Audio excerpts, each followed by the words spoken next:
බුදු සරණයි. අපි මේ දැනුත් මේ මොහොතේත් අපි සූදානම් වෙන්නේ ලෞතර සම්මා සම්බුදු පියාණන් වහන්සේ දේශනා කළ නිර්මල සද්ධර්මය අපේ ජීවිතයට සම්බන්ධ කරගන්න ආකාරය නිවැරදිව අවබෝධ කරගන්නට ධර්ම ශ්‍රවණය කරන්න මේ පිටේ සූදානම් වෙන මොහොත. දහම දැනගත්තට අපි තුල භාවිතා කරන ශක්තිය හැදෙන තුරු අපි සසරේ ඉන්න පිරිස. මොකද දහම දැනගත්ත දවස අද නෙවි වෙන්නේ නැති ඔබේ මීට කල්ප ලක්ෂයකට වගේ ඇති. එදා දැනගත්තම එහෙනම් නිවන් දකින්න ඕනේ. එහෙම වෙන්නේ නැහැ. උතකන් අපි සසරේ මාත් പ്രേත ලෝකවල යක්ෂාත්මවල තිරිසන් අපාවල නිරවල ඉපදි මේ යන ගම. ඒ දැනගත්ත දේ භාවිතා කරොත් විතරයි සංසාර හතරෙන් අපි එතර වෙන්නේ. ඒ භාවිතා කරන්න පුළුවන්කම එහෙම නැත්නම් අපි තුල තියෙන දහම අපි අහන දහම බලය බවට පත් වුණොත් ඒ කියන්නේ බල ධර්ම බවට පත් වුණු දවසට අපි සසරේ නැහැ. ඒක ඔබටම දැනෙන දෙයක්. ඔබට හොඳට පේන දෙයක්. වෙනදා අහන දෙයට ඔබ වෙනස් වුණාට ඔබ දැන් ඇහුවට පොඩකට වෙනස් වෙන්නේ නැති කෙනෙක් වෙයි. දෙයක් ඇහුවට. දෙයක් දැක්කට ඔබ වෙනස් වෙනව වෙනදා. දැන් ඔබ වෙනස් නොවන කෙනෙක් වෙයි. තේරුණාද? වෙනදා ඔබ දෙයක් කොහොම කම්ප වෙන ගොඩක්. දැන් ඔබ මොනවා ඇහුවත් කම්ප වෙන්නේ නැති සිත. ඔබට දැනගන්න පුළුවන් මේ ලක්ෂණ වලින් ඔබ කොච්චර එහාට ගිහිල්ලාද දහම. ඔබ වෙනස් කරන්න මොනම බාහිර දෙයකටවත් බැරි දවසක් එනවා. ඔබේ හිතේ තියෙන දෙයකට ඔබ වෙනස් කරන්න බැරි දවසක් එනවා. අන්න එදාට ඔබ සසරේ නැත්තේ. එතකන් අපි මේ සසරේ තල 31 ඇතුළේ තියෙන සතර අපාවල කැරකෙන්න වෙන කොහෙවත් යන්න වෙන්නේ නැහැ. ඒ ටික තමයි අපිට අයිති. පින පරද්දගෙන පාපේ බලවත් ඕන කෙනෙක් තුල හැමතිස්සම පාපේමයි ඉස්මතු වෙවි යන්නේ. මේ නිසා ඒ ධර්මතාවට අනුව බොහෝම කලාතුරකින් කෙනෙක් ප්‍රකෝටි ගානකට අතර කෙනෙක් දිව්‍ය ලෝක ඉපදෙන්නේ. එහෙ ඇරුණුකොට අපි සතර අපාවල තමයි කැරකි එන්නේ. දහම අහපු දවසක් තියෙනවා. අපි විවරණ ගත්ත දවසක්. ඒක හොඳටම දහමට පැහැදුණු දවස. පැහැදුණා කියලා සසරෙන් ගැලවෙන්නේ නැහැ. පැහැදුණු එකට තමයි මේ විවරණ ගත්ත දවස කියන්නේ. දහමේ හැසිරෙන පැහැදුණු නිසානේ අපි ඒක පස්සේ එලවන්නේ. ඕන දෙයක් කෙරෙහි අපි පැහැදුනාමනේ ඒ දේ ගන්න බලන්නේ. ඒ වගේ දහම පැහැදුණු නිසා අපි දහම බවට ජීවිතේ පත් කරගන්නට පුරුද්දක් එදා හටගත්තා. ඒ පුරුද්ද අපිට නොපෙනී අපි තුල තියෙනවා. ඒ පුරුද්ද වශයෙන් තමයි මේ සසරේ යන ගමන් දහම තියෙන තැන් අහුණාම අපි ගිහිල්ලා අහන්න හිතෙන්නේ යන්නේ පුරුද්දෙන්. නැත්තම් අපිට එහෙම අහන්න හිතෙන්නේ නැහැ. හැමෝටම හිතෙන්න එපා. එහෙම හිතෙන්නේ නැහැ. ඒ හිතන ශක්තිය ඒක තිබුණත් ඒකත් මතු වෙන්න ඕන අපි තුල. ඒ දහම අහන්න කැමැත්තත් මතු නොවුනොත් ඒ මේ ආත්ම නිවන් දකින්න කෙනෙක් වුණත් සමහරට මුලදී අහන්න හිතෙන්නේ නැහැ. එයාගේ කාලය හරියනතුරු ඒක මතු වෙනතුරු අහන්න හිතෙන්නෙත් නැහැ.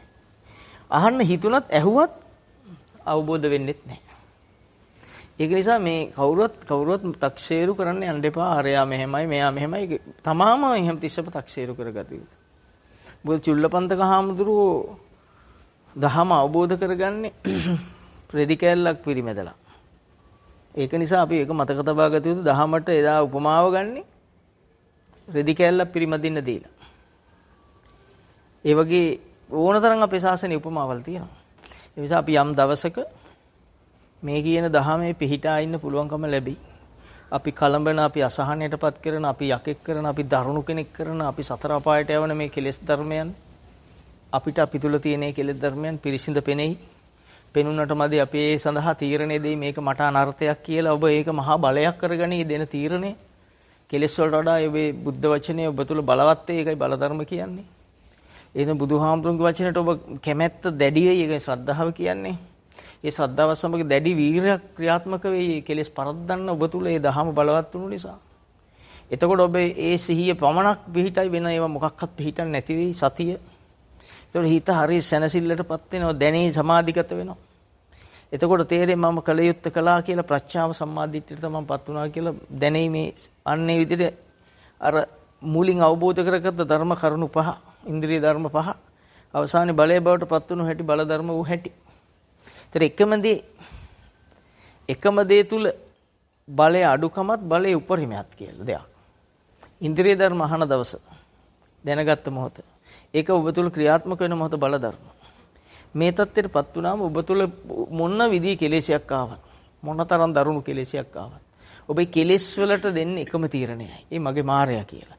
ඒ තීරණේ නැවත නැවත මතු කරයි. ඒ කෙලෙස් මතු වෙන වාරයක් ගන්න ඔබ තුල දහම මතු කරගනි. ඒ හැකියාව ඔබ තුල පහළ වෙයි කවදා හරි දවසක. එතෙක් අපි සසරේ. අපි තේරුම් ගත යුතුයි. කය අයිති කර්මයට. සිත පවා අපි කෙලෙස් වලින් පිරිච්ච නිසා සිත පවා මේ කය පස්සේ එලවනවා. මේ කයට ආසයි සිත. මේ කය තියාගන්න ආසයි. මේ කය නොමැරි පවත්වන්න සිත ආසයි. විඥානයේ ස්වභාවය. මේක තේරුම් ගත්තට පස්සේ මේ කයේ සත්‍ය ස්වභාවය තේරුම් ගත්තට පස්සේ සිත ආස කරන්නේ නැහැ කයට. සිතේ කය ගැන තියෙන හැඟීම් වෙනස් වෙනවා. අන්න එතනින් තමයි ඔබ මේ සංසාර කතරෙන් එතර වෙන්න යන්නේ. ඒ වගේ ගොඩාක් ගැඹුරු දහමක් මේක. මෙහෙම පන්සිල් පද පහකින් අවබෝධ වෙන එක නෙවෙයි. පන්සිල් පද පහ තුල මේ කියන ගෑවිලවත් මේ දහම් කරුණු නැහැ. පන්සිල් පද කියන්නේ ඉතින් తాවකාලික මිනිහෙක් වැරදි නොකර ඉන්න පොළඹවන ධර්ම කරුණු ටිකක්. එතකොට අපි ඒ පාරේ ඕන තරම් යන්න ඇති. පන්සිල් ගන්න නැති. හැබැයි අපි සසරින් ගැලවුන්නේ නැහැ. තාම ගැලවිලා නැහැ. තාම අපේ හිතට ලාමක අකුසල් එනවා ඇති. දරුණු අකුසල් එනවා ඇති. ඔබට පේනවා ඇති මේ ඇහැට පේන දේවල් රූප, කනට ශබ්ද ඔය පස්පල විතරයිනේ අපිට තියෙන්නේ. ඔය පස්පලට මොනවා ආවත් ඒවට කියන නිමිති වෙනවා කියලා. රූප පේන එකට. තවත් වචනයක් තමයි නිමිත්තක් කියලා කියන්නේ. ඉතින් අපිට මොකක් රූපයක් දැක්කත්, ශබ්දයක් ඇහුණත් අපි තුල අපේ හිත තුල මේක කොයි ආකාරයෙන්ද ඒ ශබ්දය පිළිගන්නේ? මොනතරම් දරුණු කැමැත්තකින්ද දරුණු අකමැත්තකින්ද? ලා අකමැත්තකින්ද ලාමක කැමැත්තකින්ද? ඒක තමන් දන්නේ. තමන්ට පේන්න ඕනේ ඒවා. ඒතර ශබ්දයක් ඇහුනම, ගන්ධයක් දැනුනම, රසයක් දැනුනම, ස්පර්ශයකදී මේ ආයතන පහ තුල තමන්ගේ මනසින් මතු කරන්නේ. මන කියන ප්‍රධාන ආයතනෙන් මතු කරන්නේ මොන හැඟීමක්ද? ඒ හැඟීමට කොපමණ බලයක් තියනවද? ඔබ පෞකාරයක් කරන්න, ඔබ සසරට දමන කෙනෙක් කරන්න මන ආයතනේ කොච්චර දරුණුකමක් කරනවද? මන ආයතන මේ මතු කරන එක කොච්චර ඔබ තුල බලයක් වෙලාද? ඒක පාප බලයක් වෙලාද? ඒක අකුසලයක් වෙලා නේද? හැම කෙනාටම පේන්න ඕන. තමන්ට පේන්න ඕන. ඒකෙදි තමන්ට තමන්ගේ ගෙදරින් පටන් ගන්න මේ තමන්ගේ ජීවිතේ පටන් ගන්න ගෙදරින්. තමන් ප්‍රමුඛත්වය දෙන්නේ ගෙදරයිට. අන්න ඒව ඉතින් අතහැරෙන්න වෙනවා. එහෙම නැතුව නිවන් දකින්න කිසිම කෙනෙක් නිවන් දැකපු කෙනෙක් ඇත්තෙත් නැහැ. නිවන් දකින්න කෙනෙක් පහළ වෙන්නෙත් නැහැ. නේද? අපි එතෙන්ටම ඇවිල්ලා කතා කරොත් අපි ඕනම දෙයක් ගලපනකොට අපි ගෙදරට එක දෙන්නේ. ගෙදර ඉන්න අයට. එතකොට අපි ගෙදර කියලා අපිට එක වුණාට සිත සහිත කෙලෙස් සහිත ලෝකෙට ඕක එක දෙක කියලා මින්මක් නැහැ. ඒ අපි මවාගත්ත දෙයක් විතරයි. එමුද දැන් අපි හිතුව කවුරු හරි බන්න කිව්ව ගෙදර අයට. Tamanට එන කෙලෙස් මට්ටම කොච්චර ප්‍රබලද? ඒ පිට කෙනෙකුට තා කෙනෙක් බන්න කිව්වට අපිට එහෙම කෙලෙස් යන්නේ නැහැ. ඒත් බැනලා. ඔබේ හිතවතෙකුට බැන්න කිව්වොත් ඊට ටිකක් කෙලෙස් එනවා. ගෙදර කෙනාට බැන්නට වඩා ටිකක් අඩු මට්ටමින් කෙලෙස් එනවා. ඕගොල්ලෝ ඒක පාලනය කරන්න පුළුවන්. නාඳුරන කෙනෙකුට තවත් නාඳුරන කෙනෙක් බැන්නා. ඔබට ඉතින් ප්‍රශ්නයක් නැහැ. ඔබට කෙලෙස් මට්ටම් තියෙන හැටි අඳුර ගන්න මම මේ පොඩි උපමාව ගත්තේ. ඔබේ හතුරුකට තව කෙනෙක් බැනලා ඔබ තුල ඒක අනිත් පැත්තට වැඩ කරන කැමැත්තක් වශයෙන්. නේද? ඔබ ඒ දරුණු හතුරුකට මිනිහෙක් හොඳටම බැනලා ඔබ හරි සතුටටපත් වෙන දවසක්. නේද? ඔබේ පවුල කෙනෙකුගේ හොඳ කියලා ඔබ හරි සතුටටපත් වෙනවා අනිත් පැත්තෙන්. මේ විදිහට කෙලෙස් පවතින්නේ ඔහොමයි. ඔබ හැබැයි ඔබට හිතන්න ඉඩ දීලා නැහැ මේ කෙලෙස් නේද කියලා. මේ කොයි ආකාරයෙන් ආවත් මේ කෙලෙස් ටිකක් නේද? මම මේ කතා කර ටික ඔබට අහන්න හැවොම තේරෙයි. අයි මං කියන්නේ එක දෙසරයක් කිව්ව වෙනවනේ. එතකොට අපිට ගෙදර කෙනෙකුට බැන්නම ගෙදර කෙනෙක් හොඳ කිව්වම නාදුරන කෙනෙකුට තවත් කෙනෙක් බැන්නම මේ නාදුර කෙනා හතුරෙක් නම් ඔහුට තවත් කෙනෙක් බැන්නාම ඔබ තුල සිත පහළ වෙන ස්වභාවය. කෙලෙස් පහළ වෙන ස්වභාවය. ඔබේ කෙලෙස් වලට ඇලෙන ස්වභාවය. කොහොමද කියලා බලා ගන්න. අන්නේ බලන්න උත්සාහ කරන තැන තමයි මේ ශ්‍රද්ධාව කියන්නේ. ඒක තමයි ඔබ කවදාව නොදකපු දෙයක් දකින්න කියන්නේ. ඔබ නොදැක්ක දේ ඕක. නොපෙනුනෙත් ඕක. ඒක තමයි අඳුර කිව්වේ. අවිද්‍යාව අඳුර කිව්වේ ඒක. අනේක පේන්න ගන්න දවස තමයි ආලෝකයේ උදා වෙන තැන ආලෝක උදපාදි කියන්නේ. ඊට පස්සේ ඔබ දෙන තීරණය තුල කෙලෙස් පරද්දන්න පුළුවන් දවස. ගෙදරගෙන හොද කිව්වත් ඒකත් ඔබ තුල කෙලෙස් ටිකක් නේද කියලා ඔබ දකින්න. ඔබ තුල ඔබට කෙලෙස් ටිකක්. ඔබ තුල රාගසිත විතරයි. තණ්හාව විතරයි. කාමච්ඡන්දයක් විතරයි. ඔබ එහෙම තීරණය දෙන්න ඔබට කොච්චර අමාරුද?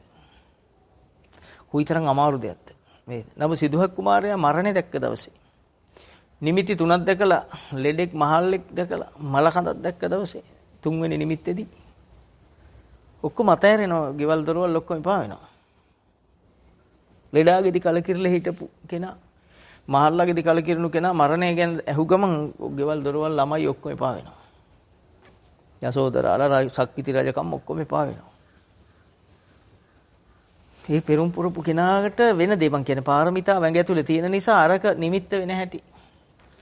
නිවනට යන්න නිවන හොයාගෙන යන්න උන්වහන්සේ දන්නේ නැහැ බුදු වෙනවා කියලා. එහෙම එකක් නෙවෙයි ආවේ මේ නොමරණ ක්‍රමේ හොයන්න කියලා. ඒක හොයන්න ඔහුගේ හිත පෙළඹෙන හැටි අනිත් ඒවා අතහැරලා. අනිත් සියල්ල අතහැරලා රජකම් අතහැරලා සක්විති රජකම් අතහැරලා මේ නොමරණ ක්‍රමේ හොයලා මිනිසුන්ට කියලා දෙන්න. හිත එන හැටි මෛත්‍රිය අනිත් පැත්තට. මෛත්‍රිය ජීවමාන වෙන හැටි. කරුණාව දයාව උපේක්ෂාව ජීවමාන වෙන හැටි. අර මරණ ගැන ඇහුවට පස්සේ මම මේක හොයාගෙන මිනිසුන්ට කියලා දෙනවා කියන මහා කරුණක් ඒ ධර්මතාව ඒ උත්තමයන් තුල උපදිනු හැටි. එතකොට ඔහුට දාලා යන්න ගෙදර පොඩි තප්පරයක්වත් අමාරු නෑ. ඔබ කවදා හරි කාලයක මොන හරි සංසාර දවසක මේ අතහරින විදිය කියන්නේ. දැන් බැරිව ඇති. නේද? දැන් බැරිව ඇති. දැන් ඒක බැහැ කියලා තමයි සමාජ ප්‍රවෘත්ති වලින් අහන්න ලැබෙන්නේ ඔබට. නේද? මේ බැරි රෝගේ තියෙන පිරිසකින් ඔබ අහලා ඔබත් බැරි රෝගේ හදාගෙන ඉන්නේ එහෙමයි. නමුත් මේ ධර්ම නියාමයේ ඇඟ ඇතුලේ තියෙන කෙනෙකුට මේ ලෝකේ අහන්න ලැබෙන්නේ ප්‍රශ්න විතරයි. හොඳක් අහන්න ඔබට අහන්න ලැබුණොත් ඒක තප්පරෙන් ඉවරයි. ඒක අහනකොට මේ හොඳ ඉවරයි කියලා අහනකොට ඒකත් දුකක්.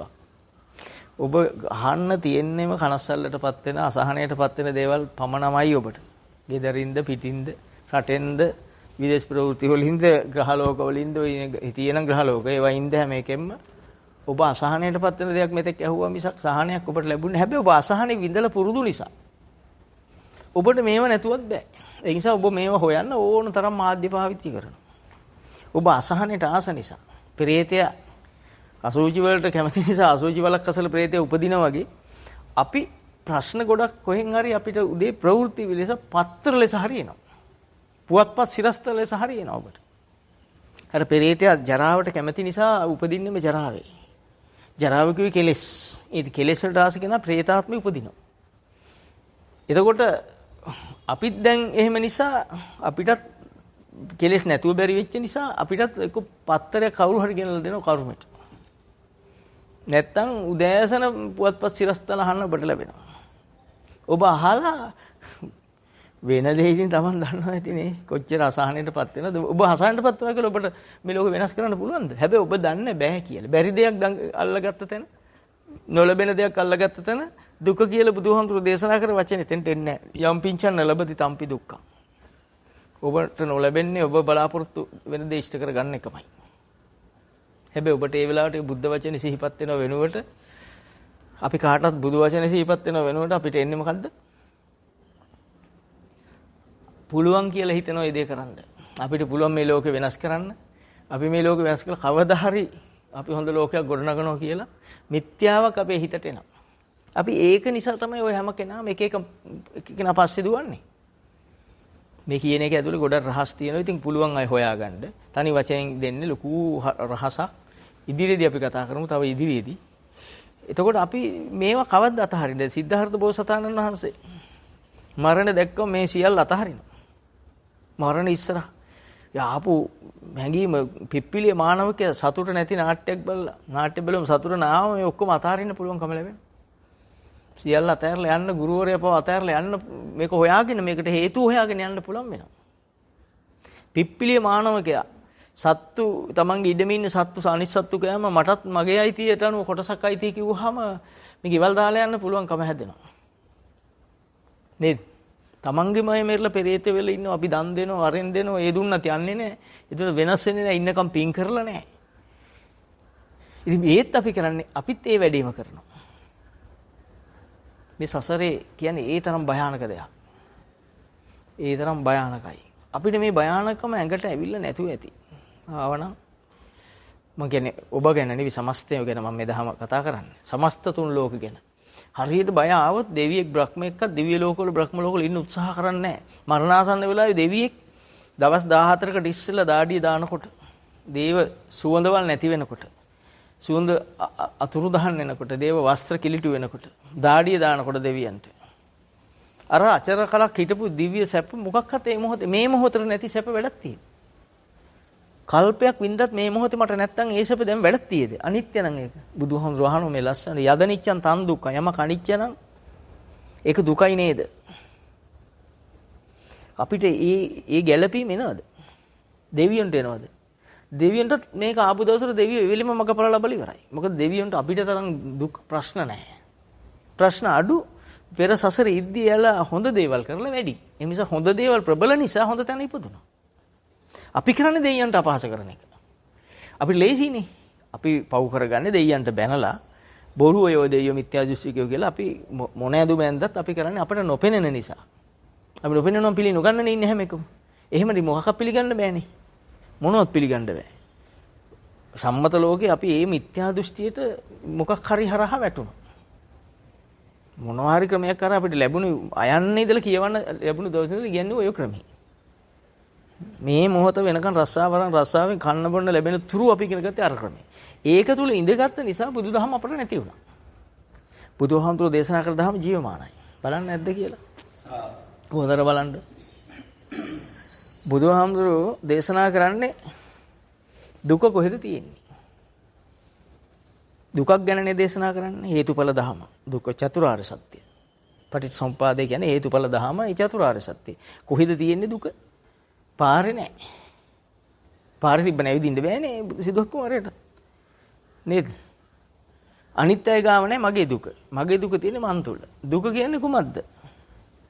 පංච උපාදානස්කන්ධ දුක්ඛ. උපාදානස්කන්ධي දුකයි. එහෙනම් උපාදානස්කන්ධي දුක නම් මම හොයාගන්න ඕන මට උත්තරේ දීලා නම් මෙච්චර කටටම උත්තරේ දීලා නම්.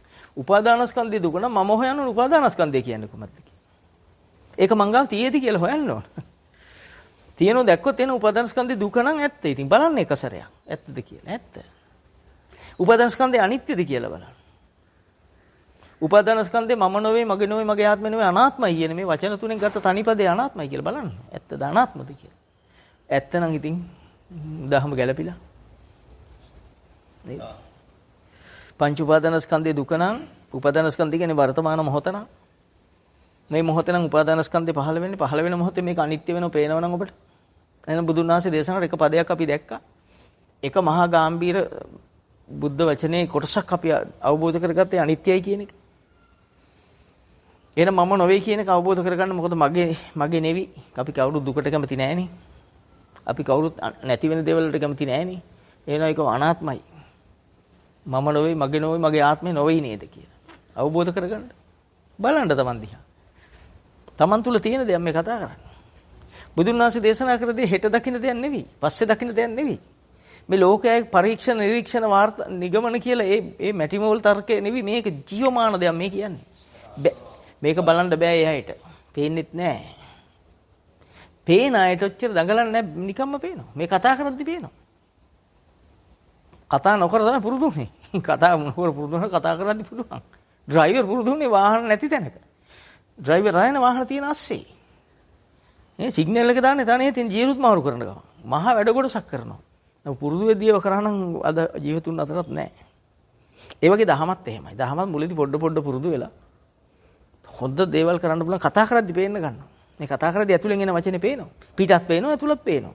සිත අපේ දියුණුවක් ලබනවා. සිතේ ලබන දියුණුව තමයි මේ අධ්‍යාත්මයේ බහිද්ද දෙකම අවබෝධ වෙන එකම මොහොතෙම. පහළ වෙන මොහොතෙම. ටෝච් එක ගහද්දිම ඔක්කොම පේන එක.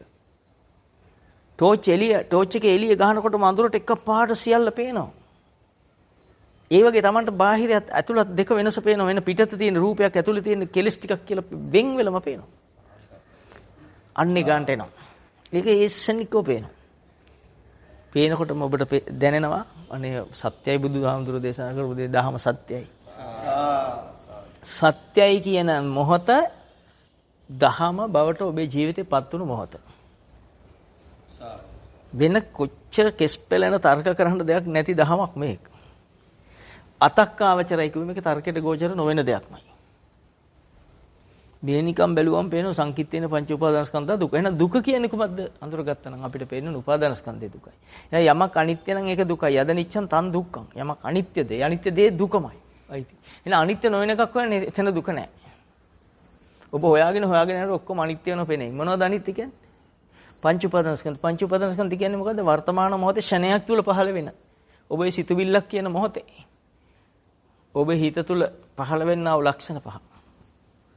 මේ ගොනු වෙන මේ සිතුවිල්ල ගොනු කරලා තියෙන මෙන්න මේ ලක්ෂණ පහ. රූප වේදනා සංඥා සංකාර විඥාන කියලා පහක්. ඇස් පිල්ලම් කරන මේ පහ පහළ වෙද්දී ඔබ ඒ මොහොතම පහකට වෙන් වෙලා පේනවා නම් මේ ලෝක පරාදයි සියලු දෙනා පරාදයි. තුන් ලෝකෙම පරාදයි ඇයිට. ක්ෂණයක් තුල පහළ වෙනකොට ඒ ක්ෂණය තුල මොහුට වෙන් වෙලම පේනවා. වෙන් කර ගන්න පුළුවන්කම ලැබෙන රූප වශයෙන් වේදනා වශයෙන් සංඥා වශයෙන් සංකාර වශයෙන් විඥාන වශයෙන්. පුළුවන් නම් ඔහුට යටත් තුන් ලෝකෙම. අන්න ඒ ගානට අපි කවදා හරියයි. ඒක පාඩ බැරි වෙයි. එතකොට ඔබට ඔක්කොම අහුවෙන්නේ දුක් ගොඩක්. ඔබට දුක දාලා යන්න වැඩි වෙලා යන්නේ. ඒ හැකියාව ඉස්සරහට එයි. නේද? පටාචාර නිවන් දකින්න ආවේ. පටාචාර දන්නේ නැහැ නිවන් දකින්න ආවා කියලා. ඒ කසාදයක් බැඳන් ගෙදරින් එළියට ගිහිල්ලා ලොකු පවුලකින් එළියට ගියා කසාද බැඳලා කැලේට වෙලා දර කපන කෙනෙක් එක්ක ජීවත් වුණේ. ළමයි දෙන්නලා දෙවෙනි ළමයා ලැබුණු දවසේම සැමියා මැරෙන්නේ ණයෙක් ගහලා. වැස්සේ දර කපන්න ගිහලා වහිනකොට ගුහාවකට හේවන්න ගියා. මෙතන හිටි ණයෙක් ගැහුවා මැරුණා. කොහොමනේ අහලා තියෙන්නේ? ළමයි දෙන්න කරගහම මහත්ය නැත්තේ මොකද බලන්න ගියා මරණය අහුවෙන්නේ. කොහොම ඇත? කොහොම සංසිද්ධියද? එතකොට දැන් පටාචාර දහම අහන්න බුදුහාමුදුර ළඟට ගෙනියද්දි මහා එයාට යන්න තියෙන පාර මොකක්ද? සියල්ල අතහැරෙනවා. ආසයි කියලා ගනිපු සියල්ල අතහැරෙන්නේ. කැමැත්තෙන් ගනිපු සියල්ල අතහැරෙන්නේ. සැමියා ළමයි දෙන්න බලන් ඉදි නැති වෙන්නේ. ඊළඟට යන්නේ නැති එකම තැන අම්මා තාත්තා එතන නැති වෙන්නේ. නේද? පටාචාරට යන්න මේ ලෝක පිළිගන්න කවුරුත් ඒ වගේ අසරණේ පිළිගන්න මේ ලෝකේ නැති බව ඔප්පු කරනවා. ගල් මුල් ගහපු ඉන්දියාවේ ඉන්න ඒ ගොන්තකතරු ආගම් 62 මීහරක්ගෙන් ඔප්පු කරේ බුදු බලය හැර බුදුන් වහන්සේ කෙනෙකුගේ මෛත්‍රිය හැර වෙන කාටවත් කාගේවත් පිළිසරණක් නැත කියලා ඔබ දන්න ඔබේ ශාස්ත්‍රුන් වහන්සේ ගැන මේ කියන්නේ. අනිත් හැම නිකණ්ඨනාථ බුද්ධගේ මිනිස්සුත් ගල් ගහලා එලවද්දි පටාචාරා නිරෝධින් දුවද්දි උදව් කරේ බුදුන් වහන්සේගේ දරුවෝ විතරයි. එතකොට බෞද්ධයෝ කියන්නේ එහෙම පිරිසක්. දැන් ලංකාවේ නැති වුණාට අනාගතේ පහළ වෙයි. දැනට නැහැ. දැනට පැහැදිලිවම නැහැ. බුද්ධාගම් කාර්ය ටිකක් එන්නේ. තම බොරුව කරන නැත්තම් පටාචාරට එදා දීපු සෙනෙහස දෙන කවුරුවත් ඉන්නවද අද? පටාචාර දුවල එනකොට බුදුන් වහන්සේ නෙහිටියනම් පටාචාරත් නිකන් සාමාන්‍ය පිස්සියෙක් විතරයි. අද හිටියනම් දාන්නේ අංගොඩ එක්ක වුණාට. බුදුන් වහන්සේ වචන දෙකයි කතා කරන්නේ. වචනේ තුල තියෙන බලයෙන් එයාගේ පෙර සංසාර නිවන් දකින්න ගෙන ආපු සියලු බල ටික ක්ෂණයක තුල ඇවිස්සෙනවා. එහෙනම් බුදුන් වහන්සේගේ බලය බුදු බලය හැර බල වේ ලෝකේ නැහැ. තිබුණාට වැඩක් වෙලා නැහැ පටාචාරට. පටාචාරට වැඩක් නොවුණු බල එදා ඉන්දියාවේ ඔය තිබුණු කුණ්ඩලිනී ශක්තිය, අර ශක්ති, මේ ශක්ති කියන ඔබ හොය විශ්වාස කරන මීහරක් ශක්ති ටික එයාට වැඩක් උනේ නැත්තම් අපිට වැඩකුත් නැහැ. අපිටත් තියෙන බුද්ධ ශක්තිය විතරයි. ඒක කවදා හරි දවසක් එයි ඉදිරියට. ඒ ඔබට බුදුහාමුදුරුවෝ දේශනා කර දහම ඔබ තුල පේන දවසක්. පංච උපාදානස්කන්ධේ පේන දවසක් එයි. ඒ පේන දවසට තුන් ලෝකේ යටත් මිසක් එක්කෙනෙක් යටත් නැහැ ඔබට. තුන් ලෝකෙම යටත්. නේ? තුන් ලෝකෙන් අයින් වෙන්න නේ ඔබට කිව්වේ. මේ ලෝක තුන කොහෙද දුකයි කිව්වනේ. රූප ලෝකේ, අරූප ලෝකේ, කාම ලෝකේ කියන තුන් ලෝකෙම දුකයි. ඉතින් දුක කිව්ව එකක්වත් ඔබට වැඩක් තියෙනවා. එහෙනම් ඔබ තුන් ලෝකෙන් අයින් වෙන්න මේ වචනේ දේශනා කරලා තියෙන්නේ. ඔබ තුන් ලෝකෙට අයිති නැති කෙනෙක් වෙනවා. තුන් ලෝකේ අග්‍රයට ගියා, කෙලවරට ගියා. තුන් ලෝකේ කෙලවර කරා. ඔබ කරේ පොඩි දෙයයි. ඔබ තුල සිද්ධ වෙන මේ සිද්ධිය බුදුන් වහන්සේ දේශනා කරන මේ සිද්ධිය ඇත්තද කියලා ඔප්පු කරගත්ත විතරයි. ඇත්ත කියලා දැක්කා. පිරිසිඳ දැක්කා පරිඤ්ඤය. දැක්ක ගමන් ඔබට පෙනුනේ කෙලස් ටිකක් පහළ වෙලා, ශබ්දෙට කෙලස් ටිකක් ඇවිල්ලා, රූපෙට කෙලස් ටිකක් ඇවිල්ලා, ගන්ධෙට කෙලස් ටිකක් ඇවිල්ලා, රසයට ඇවිල්ලා මේ ආයතන පහ හරහා ඔබේ මනස අවදි වෙලා තියෙන කෙලස් මායයත් එක්ක. බුදු වචනේ ඔබ තුල ඉපදුණු නිසා ඒ මොහොතේම ඒ සිත පහළ වෙන මොහොතේම බුද්ධ වචනේ පහළුණු නිසා ඔබ ගැලවුණා. සම්බුදු පියාණන් වහන්සේගේ සෙනෙහස ලැබපු පටාචාර එදා සංසාර කතරෙන් එතර වෙලා මහා ගෞරව නාමකුත් ලැබනවා වගේ ඔබත් මේ ලෝකේ අනිත් මිනිසුන්ට නෙපුණාට ඔබටත් ගෞරවයක් ලැබෙයි. ඒ ඔබ පටන් ගත්ත දවසේ මොන හරි ප්‍රාර්ථනාවක් ඇති. ඒක ඔබ ගාව ඇති. ඒක ඔබට පේන්නේ ඊදාට. මේ බලේ මතුණාම ඔක්කොම පේනවා. තේරුණා නේද? අඳුරට පහන දැල්ලු ගමන් ඔක්කොම පේන්නේ නැතිව පේනවා වගේ. ඔබට ඥාන ඇස පහළ වුණාම උපාදාන ස්කන්ධේ දුකයි කියන්න ඔබට පුළුවන් දවසට පේන දවසට මේ ශණයත් තුළ පහළ වෙන උපාදාන ස්කන්ධයක් නේද? ඒක දුකමයි නේද? මොන හැඩෙන් කිව්වත් දුකයි නේද? මොන නමින් කවුරු යටතේ පහළ වුණත් මොන කෙනා නමින් මේක පහළ වුණත් දේපල වස්තුව නමින් පහළ වුණත් උපාදාන ස්කන්ධේ දුකයි. ඔබට පුළුවන් දවසක් එයි කියන්න. අන්නේ කියන කෙනා බුදුහාමුදුරුවෝ සරණ යන කෙනා. ඔබට ඊට පස්සේ ඔප්පු වෙන දේ තමයි මේ ලෝකෙ ඔක්කොම දුක් ගොඩක් කියලා. ලෝකෙ ඔක්කොම ගිනි කන්දක්. මහා ගිනි ගොඩක්. අපි මේ ගිනි ගොඩ මැදට පැනලා නිවෙන්න හොයන්න එපා. හොයන්න පිච්චෙනවා. හැම තැනින්ම ගිනි ගන්නවා. පස්පල මවුල ගත්ත අපි. බලන්න නැද්ද කියලා. අසවලා මට ඔරවල බැලුවා කියලා හිතනකොට ගිනි ගන්න නැති පස්පලක් පෙන්නන්න. ඇස ගිනි ගත්තේක නාසය, දිව, ශරීරය, මනස 6 පළම ගිනි ගත්තා. මේ 6 පළෙන් ගිනි ගත්තට පස්සේ නිවිච්ච දේවල් එනවද එළියට? ගිනි ගත්ත කියන්නේ කෙලෙස් උනා කියන එකයි. කෙලෙස් පහළ උනා කියන එකයි. කෙලෙස් පහළ වුණාට පස්සේ ඊළඟට එන්නේ නිවිච්චද කෙලෙස්ද? කෙලෙස්. ඔබට ඊළඟට එන වචනේ මොකක්ද? ඒ බාහිර රූප පිළිගන්න. ශබ්දය, ගන්ධය, පුද්ගලයා පිළිගන්න එන කෙලෙස් ටික මොනවද? මහා දරුණු ඔබටවත් මෙල්ල කරගන්න බැරි සමාජ පිළිකුල් කරන කෙලෙස් ගොඩක් ඔබට එයි. ඔබ දැන් අන්න ඒව පේන්න ගන්න දවසටයි ඔබට බුදුහාමුදුරුවෝ ඔබ ළඟ ඉන්නේ. දහම තියෙන තැන බුදුන් වහන්සේ වැඩ සිටින බව හොඳට මතක තියාගන්න. දහම යම් තැනකද බුදුන් වහන්සේ එතනවා. හැබැයි බුදුහාමුදුරුවෝ දකින්න දහම දකි කිව්වේ නෑ කොහෙවත්. බුදුහාමුදුරුවෝ ඉතින් දහම දකින්න මාව දකි. එමස ඔබ දහම දකින්නද ඔබට බුදුන් වහන්සේ පේන්න ශක්තිය ලැබෙයි. නිකම් බුදුහාමුදුරුවෝ දැක්කට වැරකුනේ චින්චමානවිකාවට. දැක්කනේ යත් මාගන්දිහත් දැක්කා. දේවදත්ත බුදුහාමුදුරුවෝ දැක්කා. කෝකාලිකලා දැක්කා. දැක්කට වැඩක් උනේ නෑ. කොසොල්ලා දැක්කා. වැඩක් උනේ නෑ. දහම තේරුන්නේ නැති කිසි කෙනෙකුට බුදුන් වහන්සේගෙන් වැඩක් නෑ. දහම තේරුණා නම් බුදුන් වහන්සේ නොදක පොඩ්ඩක් නොදක නේද? ගිරිමානන්ද හාමුදුරුවෝ රහත් වෙන හැටි. පොඩ්ඩක් දැක්කේ නෑ. නමුත් දහම ඇහුවා. දැන් මානන්ද හාමුදුරුවෝ යවපු ධර්ම කරුණු ධර්ම පණිවිඩයේ සූත්‍රයේ මාර්ගය අප නම් මොන නමින් කිව්වත් එකයි සූත්‍රයේ මාර්ගයේ පණිවිඩයේ බුදුහාමුදුරුවෝ දුන්නා මේක ගිහිල්ලා ගිරිමානන්ද හාමුදුරුවන්ට දේශනා කරන්න ආනන්දේ මේ සූත්‍රයේ අවසානයේ සීල කෙලෙස් වූගේ ඒ ගිරිමානන්ද හාමුදුරුවෝ නැති වෙනවා. සීල ආබාධ හොසි වෙනවා. ඒක බුදුහාමුදුරුවෝ දැක්කේ දහම තුලින්. තේරුණානේ? දහම නැත්තම් බුදුහාමුදුරුවෝගේ හිටිය සරියුත් හාමුදුරුවෝ හත් වෙන්නේ නැහැ. දහම ඇහුවට පස්සේ සරියුත් හාමුදුරුවෝ බුදුහාමුදුරුවෝගේ වටිනකම ආවේ. ඒක ගන්නෑ. ඔබටත් මීටත් වඩා මේක වටින්නේ තව තව කෙලෙස් ඔබ තුල පහළ වෙන කෙලෙස් දැක දැක ඒ කෙලෙස් වල වරද මෙනෙහි කරන්න ඔබට පුළුවන් දවසට. ඔබ දන්නේ නැහැ ඔබ මේ තනියෙන් ඉන්න බව. මහ ගොඩක් හිටියට ඔබ තනියෙන් ඉන්නේ. හැබැයි ඔබ දන්නේ නැහැ. අපි හිටියේ රංචු පිටින් ජීවත් වෙනවා කියලා. රංචු පිටින් ලෝකේ කවුරුත් ජීවත් වෙන්නේ නැහැ. නේද? අපි මෙහෙම කණ්ඩායමක් හිටියට මහා සුනාමියක් ආවොත් අපි කට්ටිය අත්අල්ලන් දුවන්නේ නැහැ. නේද? ඒ අත්දැකීම තියෙනවනේ අපිට. අපි දැක්කනේ, අපි දහලා තියෙනවා, දැකලා තියෙනවා, සමහර වීඩියෝ වලින් දැකලා තියෙනවා නේ සුනාමියෙද්දි මිනිස්සු දූපු හැටි. ඊට පෙර දින බැඳපු දෙන්න දෙපැත්තට දුවන්නේ. දෙන්නම ගහගෙන යනවා. සජීවි සිද්ධි තියෙනවා දැකපුවා. එතකොට අපි හිතුවට මේ හවුල ජීවත් වෙනවා, හවුල ජීවත් වෙන්නේ නැහැ. සිත පහළ වෙන ආකාරය තමයි ක්‍රමය වෙන්නේ. එයාගේ ජීවත් වෙන රටාව වෙන්නේ එයාට සිත පහළ වෙන ක්‍රමය. එයාට හිතුන පනිනවා. එහෙම ඉන්න හිතුන ඉන්නවා. ඒකනේ. එතකොට එයා හිටිය නෙවෙයි සිතට පුළුවන් කය තියන්න මේ විදියට. කය නටවන්නේ සිත. ඔබ සිත මෙල්ල කරොත් කය නිදහස්. මම කියන්නේ ඒක. කායන සංවරෝ සාදු. මේ කාය ක්‍රියාව සම්පූර්ණ සංවර වෙනවා. ඒ කය නටවන ක්‍රියාවම සම්පූර්ණ සංවර වෙනවා.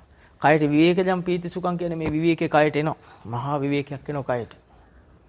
දැනට ඉතින් කයට විවේකයක් නැහැ නේද? අපි විවේක ගන්නවා කියන්නේ අවිවේකයෙන් ඉන්නේ. අපි හිතන් ඉන්නේ මේ විවේකයෙන් ඉන්නවා කියලා. එහෙම ගන්නෑ. වැඩියෙන්ම අවිවේකයෙන් ඉන්නේ දැන් විවේකී කියපු දවසට. වැඩ කරන වෙලාවට ඒ ගැන විතරයි සිතක් එන්නේ. දැන් නිකන් ඉන්නකොට ටොන් ගණන් වෙනවා. මම හොඳටම දන්නවා. මම කියන්නේ මගේ අත්දැකීම ඉන්නේ. භාග්‍යතුන් වහන්සේ දේශනා කළ දහම මම දැකලා මම කියන්නේ. ඒ දැකලා හුඟක් කල් දැන්. ඔබට දකින්න කියන්නේ. එතකොට දැන් ඔබ විවේක ගන්නෙ නෑ මෙතන කවුරුවත්.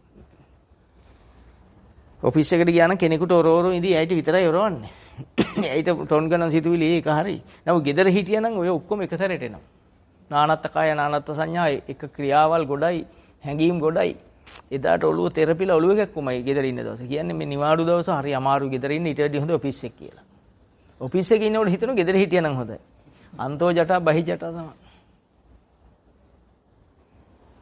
මේ සංස්කාර ඒ තරම් අපි ගාව තියෙන මන ආයතනේ ඒ තරම් සැහැසිකම් කරන බව තේරුම් ගන්න මේ ටික කිව්වේ. මම සොච්චමක් මේ කියන්නේ. තාම පොඩ්ඩයි. කියන්න ගත්තේ නැහැ. මේ කය අපිට ලැබෙන්නේ කර්මයෙන්.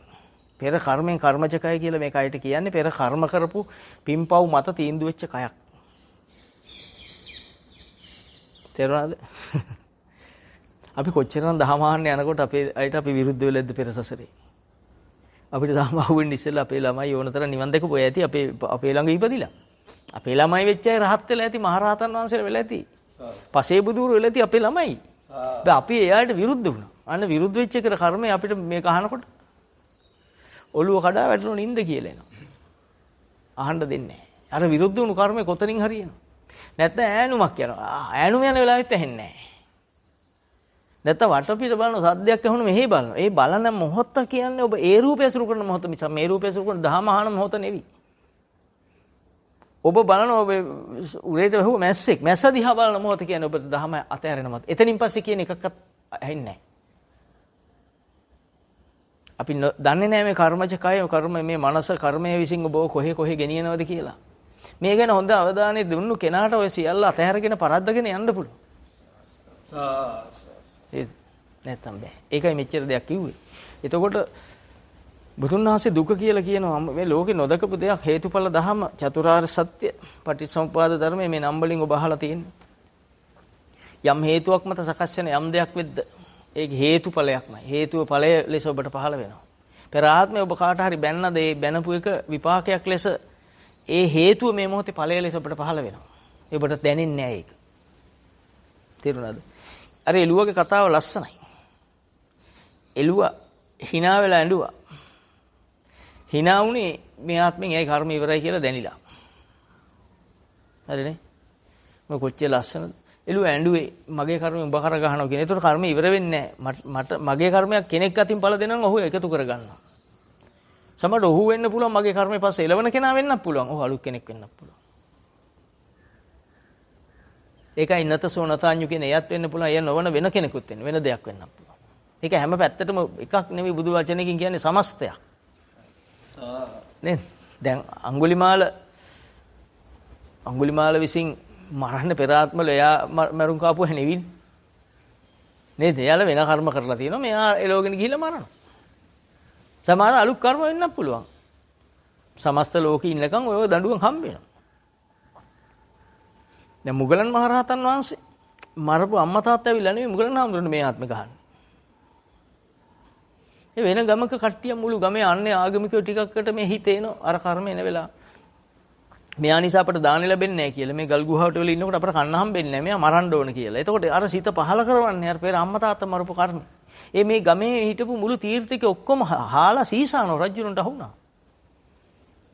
නැතක දහුණාට පස්සේ මෙරෙන් පස්සේ අල්ලගන්නවා. අල්ලගෙන සීසානෝ තියලා. එතකොට දැන් මේ කර්ම ඉවර වෙන්නේ නැති හැටි. කවදාවත් කර්ම ඉවර වෙන්නේ නැහැ. මෙතනින් ඉවරයි කියලා පෙන්වන්නේ නැහැ. අපි අහෝසි කියලා කර්ම කරනවද? කමන්නේ දෙකක් පළ දීලා එකක් පළ දෙන්න කර්ම කරනවද ඔබ? අහෝසි කියලා එහෙම කියන්නේ බුදුන් වහන්සේ කර්මය අහෝසි වෙනවා ඒ නිසා කරපල්ලා. කොහෙද කියන්නේ? නේ දැන් ඔබ මෙහෙම අහක බලන තප්පරේ දහම ඇහුන්නේ අනිත් අයට ඇහිලා ඒ අය සෝවාන් වුණා. ඔබ එක තැන. කැමතිද දැන්? ඔබ ඒ කර්ම කරපු එක ආයි මතක් කරලා දුන්නොත් ගිය ආත්ම කාටද ගාලා. දහම අහන්න කෙනෙකුට ගියා මේ ඇයි බැලුවා. එයාට දහම බැලුණා. මේ ආත්මේ මට නිකන් සතෙක් කඩද්දි බැලුණා. මම දන්නවනම් එදා මං සූස් ගෑයකින් එයාට දහම වැළකුණා. මට අද මේ ආත්මේ විතරක් නෙවෙයි. මම මේ දඬුවම කොච්චරද කලක් කකා එනව නැද්ද? මේ එකක්. මේ තප්පරේ එක. ආයි පැය වාගෙන් ඒ කර්මෙ මෙන්න පුළුවන්. කරනවද මේව දන්නවනම්? කරන්නේ නැහැ නේද? බුදුන් වහන්සේ ඒකයි දේශනා කරන්නේ සංකිට්ඨේන පංච උපාදානස්කන්ධ දුක්ඛ. උපාදානස්කන්ධේ දුකමයි. ඒ කියන්නේ ඔබ කරන ක්‍රියාව. ඔබ අරමුණු කරලා මේ මොහොතේ තීන්දුව අරන් ඔබට නොදැනුණාට ඔබේ හිත තීන්දුව අරගෙන චේතනාවක් කියන අරමුණු කරගෙන කරන මේ ක්‍රියාව පහළ උදේ ක්‍රියාත්මක කිරීම චේතනාහම් බික්කවේ කම්මං වදා. ඒක කුසල්ලෝ අකුසල් කර්මේ කුසල අකුසල දෙකම. කුසල චේතන අකුසල චේතන. චේතනාව කර්ම නම් කුසලයක් කර්මයක්. ඔබ ඉපදෙන්න එපා විපාක දෙන්න. හොඳ දෙයක් ඔබට ලැබෙන්න ඉපදෙන්න එපා. දැන් ඔබ හොඳ දේවල් ලැබුණා. ඔබට ප්ලේන් එකක් ලැබෙයි හෙට. කොච්චර නැහින්නද? කීයකින් බේර ගන්නද? නේද? එනකම් විශ්වාස නැහැ. ඒ කුසලෙන් හම්බෙච්ච වේ. පිනෙන් ලැබිච්ච. කුසල්ය දැන් මහා පින් කරා පින් වලින් ලැබුණ ප්ලේන් එකක්. දැන් මහා පිටෙන්නක් ඕන ඕක බලන්න. එන පිටෙන්නක් හදා ගන්න ඕන ඊළඟට. ඊළඟට මේ sannivedana මාධ්‍යයක් හදන්න ඕන. ඊළඟට සේවකයෝ සැක කරන්න ඕන. දැන් එකකින් කරගත්ත ටික මේක තේරෙන්නේ නැහැ කිව්වට. ලෝකෙ දියුණුව කියන්නේ මේ පැත්ත. ඒකක දුර යන අය ගැන නෙවෙයි මම මේ කතා කරන්නේ. ඒක ඒගොල්ලන්ට එහෙම යන්න අරින්න. මේ කතා කරන්නේ නිවන් දකින්න පෙරම් පුරන් ආපු පිරිසට. ඒ අයට මිසක් කතා කරේ මේ සමස්ත ධනාත්මක මිනිසුන්ට නෙවෙයි. ඒ අය යන පාර එහෙම යන්න අපිට ප්‍රශ්නයක් නැහැ. එදත් බුදුහාමුදුරුවෝ පිරිස ගියා අදත් යනවා. පාරවල් දෙකක්. නේ? මරණ වෙලාවට ඔබ බේර ගන්න කවුරුවත් නැහැ. සතුටෙන් මැරෙන අය ලෝකේ නැහැ. ඒ උත්තමයේ 5 දෙනෙක් ඉන්නවා සක්විති රජුරුවත් සෝවාන් සකුදාගාමි අනාගාමි 4 දෙනා විතරක් මරණය සතුටක්. මරණේ දුකක් නොවන 5 දෙනෙක් ඉන්නවා. අනිත් ඔක්කොම සෝචනීයයි. කෝටිපති කියයි අපි නම් හොඳ සතුටෙන් ඉන්නේ මොන බොරුද? ඒ ප්‍රකාශන. ඔබ ඒවට රැවටෙනවා නම් ඔබ අනුන් ගැන හොයන කෙනෙක්. ඔබ දිහා බැලුවම එයා කවුද කියලා තේරුම් ගන්න කවුරු දිහාද? එයා දිහා බලලා තේරුම් ගන්න බෑ. එයා ඔබට මාව තේරුම් ගන්න බෑ. ඔබට බුදුන් වහන්සේ තේරුම් ගන්න බෑ. බුදුහාමුදුරුවෝ දිහා බලලා ඔබ තේරුම් ගන්නවනේ කොහොමද බුදුහාමුදුරුවෝ කවුද කියලා? දහම තේරුම් ගන්න. දහම තේරුණාම බුදුන් වහන්සේ කවුද කියලා තේරෙයි. කොහොමද මේක කියන්නේ කියලා තේරෙයි. මේ ඔගේ දෙයක් ගැඹීරව කියන්න මොන තලයක ඉන්න ඕනද? තල කිව්වම ඕන්න දැන් හිතාගත්තා. තල තියෙනවලුනේ මේ තල ඔය අර මේ තැටි තල මේ කුණ්ඩලනී තල ඒව නෙවෙයි මේ. තල යනුවෙන් කියන්නේ අපේ තියෙන 7ක් නේද? සෝවාන් සකුදාගාමි අනාගාමි අරිහත් වෙනකන් සෝවාන් මාර්ගඵල වශයෙන් ওই විදිහ 7ක් වෙනවා. 8 වෙනියා විතරේ භවේ නැත්තේ. අර 7 දෙනා භවේ ඉන්න අය. හැබැයි ශ්‍රේෂ්ඨ පුරුෂයෝ පුරුෂ ධම්මසාරති. එතකොට අන්නේ ඔබ ඒ කියන තලයකට අයිති දවසට සෝවාන් මාර්ගයට ආපු දවස කියන්නේ බුදුහාමුදුරුගේ වචනේ විතරක් විශ්වාස කරන දවස. ඒ ඊට එහා දෙයක් ලෝකේ ඇත්ත නැහැ. ලෝකේ ඇත්ත නම් එකයි. මේ බුද්ධ වචනේ විතරයි. ඒක ඔබට ඔප්පු වෙන්න එපා. දැන් මම මේ කිව්වට වැඩක් වෙන්නේ නැහැ. මේක ඔබට ඔප්පු වෙන්න ඕන. ජීවමාන වෙන්න ඕන ඔබට. නේද? මම දැන් කාට හරි බැන්න නම් මට බේරෙන්න පුළුවන් බැන්න එකකින්. බැන්න එක මතක් වෙන එක මට බේරෙන්න පුළුවන්ද? බැහැනේ. මතක් වෙනකොට මට සහනයක් එනවද? ඉතින් මං උදා කරන් තියෙන අනුන්ට බැලලා සහනයක්ද අසහනයක්ද? මට ඕක තේරුම් ගන්න බැරි නම් මේ කේල්මල් ජීවිතෙන් ඇති වැඩි මොකද්ද? නේ? ඔබ කෙනෙකුට බනිනකොට ඔබ හරි සතුටින් බනින්නේ. හොඳ දෙකක් කිව්වා කියලා. දැන් ඕක බැන්නා කියලා මතක් වෙනකොට කොහොමද ඒ අසහනෙන් බේරෙන්නේ? ඒක සහන සිතක්ද අසහන සිතක්ද? අසහන සිතක්. හැබැයි ඔබ කියන්නේ ඒක. අන්නෙතෙන්ට ආත්මార్థකාමී කියන්නේ. ඒක දැන් මානෙ කියන්නේ. තමන්ට තමන් කුහකම් කරගන්නවා කියන ඔතෙන්ට. නේ? ඔරවල බලයි බණි. හරි. ප්‍රශ්නයක් නැහැ. මේ එකතු කරගන්න. නගර සභාවට අර කුණු දානවා වගේ ගවරවලක් කියලා ගත්ත උපමායි භාග්‍යතුන් වහන්සේ ගත්තා වගේ ඔබ එක තැනට මේ කුණු ගොඩක් එකතු කරගන්නවා. මේක ගැලවෙන්නේ කවද්ද? ඔෆිස් එකේ 5 දෙනෙක් හතුරු කරගෙන දැන් බලන්න දෙයක් නැහැ. එතන මිනිස්සුන්ට පුටුවට රෝගෙන යනවා අපි. සත්‍යමයි. නැත්නම් වැඩපල ගාමින් යන්නේ ඔරෝගෙන. මූණ හපුළු වගේ. මේක අත්දැකීම හැමෝටම තියෙනව නේද? තියෙන නිසා කිව්වේ නැත්තම් නෑ. තමන් ගාව වැඩ කරලා අස්විච්ච කෙනෙක් ඉන්නවා ඒ හරිය යනකොට අහක බලන් යන්නේ. ඒක අහවල වෙනද ගිය විදියට යන්න පුළුවන්ද? දැන් අපි ඉපදිලා රැස් කරන පින් ටික මේ කියන්නේ. කරගහගත්ත කරත්තේ පටවගත්ත බඩු මුට්ටු ටික ගැන කියන්නේ. නේද? රහතන් වහන්සේ ඔබ ඉතින් රහත් වෙලා මේව නවත්තන්න මේව නැවැත්තු කෙනා රහතන් වහන්සේ. මෙයා වෙනස් කරගෙන රහතන් වහන්සේ. අපි හිතන්නේ අපි රහත් වෙලා නැහැ කියන්නේ හරිය රහත් වුණා මේක නවතිනවා වගේ. ඉතින් රහත් කියන්නේ විභාගේ පාස් වෙනවා වගේ එකක්. නෑ මේව නවත්තගෙන ගිහිල්ලා අන්තිමටම නැවතුණු දවස රහතන් වහන්සේ කියන්නේ. මේ අවිද්‍යාව නැති මෝඩකම නේද? සංස්කාර වලින් මිදුණු දවසට සියලු සංස්කාරයන් අතහරින්න පුළුවන් දවසට සංස්කාර කියලා දැකලා මේක දුකයි කියලා තීන්දුව ස්ථිර වෙන තැන පච්චත්තම් වේදිත ප්‍රත්‍යක්ෂ වෙන තැන ඒක බින්දක්වත් හොල්ලන්න බැරි තැනට අන්න එතෙන්ටයි කියන රහතන් වහන්සේ කියන ඔහු ඒ උත්තම එකම නැත්තේ කෙලෙස් සිත පහළ වීම තියෙනවා හැඳිනීම පහළ නැත්තම් කොහොමද අනුන්ට කියන්නේ මට මෙහෙමයි විශ්සර මෙයා මෙහෙමයි දේවදත්ත මට ගල් පෙරළුවා පෙර මේ කොහොමද කියන්නේ සංඥා වැඩ කරනවා අපි වැඩ කරන්නේ අරමුණු සඳහා විතරයි අපිට ඒ අරමුණු සඳහා නෙවෙයි පහළ වෙන්නේ තව කර්ම රැස් කරන්න උන්වහන්සේ සියල්ලකින් මිදුණු නිසා නිකලෙස් නිසා උන්වහන්සේට ඕන දෙයක් කතා කරන්න පුළුවන් අපි කතා කරන හැම එකෙම අපි කෙලෙසෙනවා ඔබ පිළිගන්නවා ඔබ කියන්නේ ප්‍රසිද්ධිය ඔබ පිළිගන්නවා ඔබ කියන හැම මාතෘකාවෙන් ඔබ කෙලෙසෙනවා ඒ නිසායි මම වැඩි කතා කරන්නේ නැත්තේ කට්ටිය කතා කරාම එයා කෙලෙසෙනවා ඊට වැඩි හොඳ හද නැතුව හිටියත් ඒත් කෙලෙසෙනවා මම සද්ද නැතුව හිටියත් බලනවාද මොකක් හරි අප්සෙට් එකක් ඇති කියලා මෙයයි මොකක් හරි මෙයාගේ හිතෙන් මවල දෙනවා ඇති කරගන්න හොඳට ගැඩවිලාට ඕනහකට හැරෙන්න පුළුවන් නේ කෂේරුකාවන් නැතිලු අපි එහෙම කියමු සිංහලෙන් ආරෙන් වශයෙන් කෂේරුකාව නිසා ගැඩවිලාට ඕනහකට ආපස්සට එක තැන හැරෙන්න පුළුවන් නේද අපිත් එහෙමයි අපිත් ඔය ඔරවල බලලා ආග බලලා Tamanට ඔරව ගන්නවා අන්තිමට දැන් ඔරවපු මුණෙන් Taman දිහත් බලන ඔරවල බිම බලනකොට Taman දිහා බලන්නේ Taman ඔරවල නෙවිද බැලුවේ නේද මොනතරම් අසහනයක ඉන්නවද කියලා බුදුහාමුදුරුවෝ අපිට අපුව පෙන්වුවේ නැද්ද දැන් බුදුසසුන් වහන්සේ අපිට අපි පෙන්වුවේ නැද්ද අපි මෙච්චරක අපි දැකලා තියෙනවද අපි කවදාවත් අපි දැක්කද නේ අපි කණ්ණාඩියෙන් බැලුවා පේන්නේ ඇහැට රූපයක් විතරයි අපේ ස්වභාවය අපිට පේන්නේ නෑ අපි මූණ බලන නිසා ස්වභාවය පේන්නේ නෑ මූණේ පවුඩර් ගෑවිලා නැති තැන් බලලා ගානවා මිසක් මූණ රිලෙවෙක් වගේද රිලව හැදුනේ මොකෙන්ද කිසිම හැඟීමක් අපිට උගන්වලා නෑ ඒ නිසා අපි කණ්ණාඩි ඉස්සරහට ගිහිල්ලා රූපේ ලාවන්‍ය කරගෙන හැඩ කරගෙන බැලුවා මිස මේ විදිහේ රූපේ විකෘති වෙන්න හේතු වුණු ධර්මතාව අපිට හොයාගන්න කවදාවත් ලැබුණේ නැහැ. බුදුන් වහන්සේ ලස්සන වෙන හැටි කියනවා. කැත නොවි ඉන්න හැටි. ලස්සන වෙන හැටි කියන්නේ කැත නොවි ඉන්න හැටි. ඉගෙනනවා. ඒ ක්ෂණිකව මේ රූපෙම ගැලවෙන්න පුළුවන්. ඔබට කෙනෙක් දකින්නකොට එන ඔහු එක්ක ඔබ ගැටිච්ච ආකාරය මේක සංස්කාර මේක උපාදාන ස්කන්ධයක්. දකින්නකොටම ඉවරයි. තප්පරයක් යන්නේ නැහැ. මේ ස්පිල්ලන් හෙලන වේගෙන් ඔබට ගැලවෙන්න පුළුවන්. හැබැයි ඔබ දන්නේ නැහැ මේ ක්‍රමය. මෙච්චර සුන්දර ක්‍රමයක්, මෙච්චර සරල ක්‍රමයක්, මෙච්චර නිවහල් නිදහස් ක්‍රමයක් බුදුන් වහන්සේ දේශනා කරා කියලා අපි දන්නේ නැහැ. හැබැයි අපි ඊට වඩා දේවල් දන්නවා. හන්දට ගිය මිනිහා ගැනත් දන්නවා. මිනිහා පස් ගණන් අපේ කෞතුකාගාරේ තියලා තියෙන ඒවත් දන්නවා. කිලෝ ගාණක් දන්නවා. ටොන් ගාණක් බැලුවම හන්දට වැඩිය පස් ගණන් මෙහෙට. හන්දෙත් නෑ ඉච්චර. හැම කෞතුකාගාරකම තියෙන. අපි ඒව පිළිගත්ත જાතිය. අපිට බුදුහාමුදුරුවෝ කියපුවා පිළිගන්න අපිට කවදාවත් ඉගෙනුවේ නැහැ.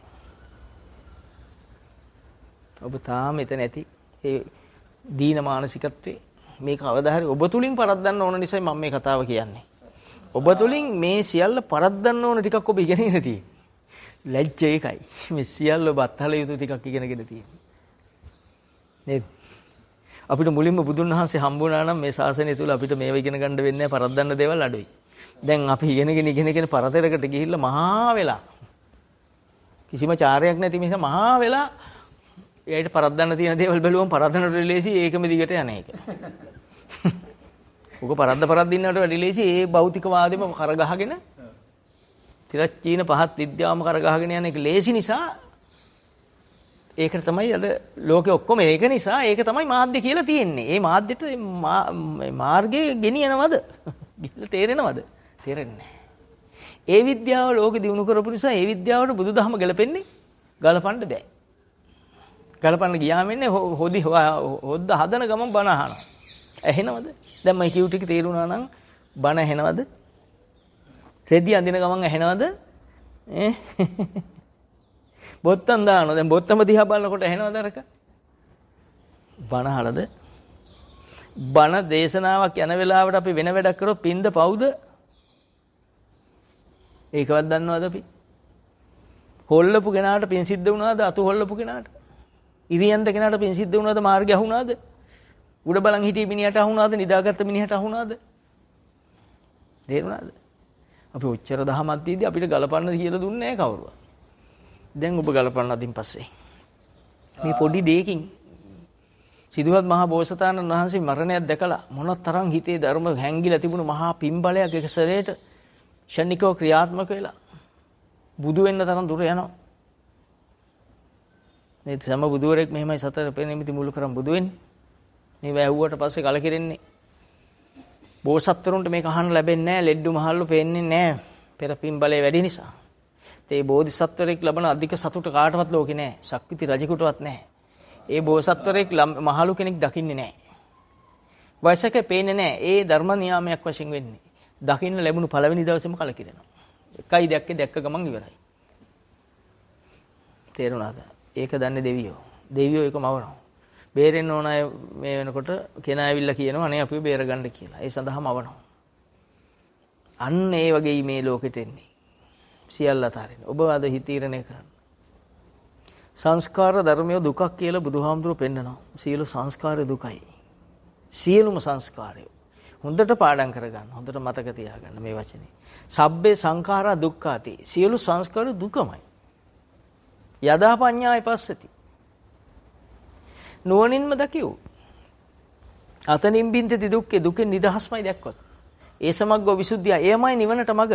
විසුද්ධිය කියන්නේ නිවන වෙන මඟක් නැත. ඒතර ඔබ සංස්කාර කියන්නේ මොනවද? කය සිත වචනෙට. නේද? සංස්කාරයක් හැදෙන්න ඔබට වෙන සංකල්පේ සංස්කාරයක් කියන්නේ. එමු සාද්දයක් ඇහෙනවා ට්‍රැක්ටරයක්. ඔය හිත කය වචනේ පහළ වුණා. ඒක සංස්කාරය. ඒක දුක පහළ වුණා. ට්‍රැක්ටරේනේ එළිය තියෙන එක නෙවෙයි දුක. මේ සංස්කාරය. සංස්කාරය දකින්න වෙලාවක් යනවද? දිනුන කෙනාට ඔය වෙන වේගෙම්ම දැක්කා. ඒ දුක කියන්නේ ඒ වෙලාවෙම කියවිල ඉවරයි. චේතනාවෙන් මිදුණා. චේතෝ විමුක්තිය කියන්නේ චේතනාවෙන් මිදුණා. කර්මයක් ක්ෂය කරා. නේද? තමයි රහස එලි කරේ. පාඩම් කරගන්න ඔය චුට්ට. ඒ හැකියාවේ මොහොතේ හැකියාව වෙනතුරු අපි සියලු දෙනාම සසරේ. විදසුන් වඩනවා කියන්නේ කෙනෙක් කරනව නෙමෙයි මේ විදර්ශනා ඥානෙ පහළ වෙනකන් ඔබ බාහිර වැඩ අතහැරලා පැත්තකට වෙලා ඉන්නේ. දහම අහපු කෙනෙකුට වෙන දෙයක් විතරයි දහම අහපු කෙනෙක් ගැස්පියන් හිටියට වෙන වැඩ කරහට මේ නිවන් දකින්න ඥාන පහළ වෙන්නේ නැහැ. මේ දහම අහලා මේ අරමුණු කරගෙනම පැත්තකට වෙලා සීළු වැඩ නවත්තලා. විනාඩි 5ක්ද පය ගණන් නෙවෙයි නිකන් බොරු කතා. විනාඩි 5ක්ද ඉන්නේ විනාඩි 5න් එකක් වෙනුණා නම් එකක් ඔබ තුල පහළ වෙද්දී ඔබේ බුද්ධ ඥාණයට අහුණා නම් බුදුන් වහන්සේ දේශනා කළ සද්ධර්මයට අහුණා නම් අන්න ඔබට ඔප්පු වෙලා ඉවරයි. ප්‍රත්‍යක්ෂ වෙලයි පච්චත්තං වේදිතබ්බ කිවි ප්‍රත්‍යක්ෂෙන් වින්දා දැක්කා. එතන කර්ම නැහැ. කර්මක්ෂයයි. සද්ද ඇහෙන ට්‍රැක්ටරයක්. එතකොට මේ මොහොතේම ඇහෙන ට්‍රැක්ටරයක් කියන මොහොතේම ආයතන දෙකක් පහළ වුණා කියලා බුද්ධ වචනේ මුලට අහුනේ යාට. ආයතන දෙකක්. ශබ්දය කන ඥානය ඇතුලෙන් පහළ වුණු සිත ඔක්කොම එකතරට පෙනෙනවා. කර්මක්ෂයයි. අර සබ්දේ ට්‍රැක්ටරේ කියලා බලන්න එයාට හිතෙන්නේ නැහැ. තේරුණාද? එයා දැක්කේ කන ශබ්ද ගැටෙන මොහොතේ හිත තුල පහළ වුණා ට්‍රැක්ටරයක් කියලා රූප සංඥාවක්. අන්න සිද්ධ වෙන ආකාරය. යථා භූතය කියන්නේ සිද්ධ වෙන ආකාරය. ඔහු තුල ජීවමාන වුණා. යථා භූත ඥාන දස්සනං සුවිසුද්ධං. අන්න සුද්ධ වුණු හැටි. අන්න කෙලෙස අහෝසි වුණු හැටි. මොනතරම් ඔබ දන්නවද මොනතරම් ඔය චුට්ට පුළුවන් වුණොත් ඔබ රහත් වෙලා මිසක් මෙහා නවතින්නේ නැහැ. ඒකාන්තයෙන්ම රහත් ඵලය දක්වා යනවා මේක. ඒ රහතන් වහන්සේ ඒ තරම් උත්තරීතර වෙන්නේ එන්න මේ චුට්ටි අවබෝධය ඉඳලා යන්නේ. මේව සංස්කාර ධර්ම. එතකොට ඔබට gedara මතක් වෙනවා. ඔබට ළමයි මතක් වෙනවා. මොනවද පහළ වුනේ? සංස්කාර. සිත කය වචනයක් ඇදුණා මොකෙන්ද? සංකල්පකින්. ඒ මොනවද? ඒවා අපුණ්‍ය අபிසංස්කාර. පාපසිත. ඒකේ තියෙන රාග දේශ මොහ විතරයි. එහෙනම් පාපසිත, අකුසල් සිත. ඔබට එහෙම හිතන්න පුළුවන්ද? මේක එක තැනකින් පටන් අරන් හැම දෙයකටම පතුරනවා. ඒතා දිසානිකත්තන්න සබ්බත්තම අපරාජිත හැම දිශාවකට හැම පැත්තකටම ඉලක්ක වෙලා ඔබේ බුද්ධ වචනේ. ඔබ තුල පතිරලා තියෙන්නේ එහෙමයි.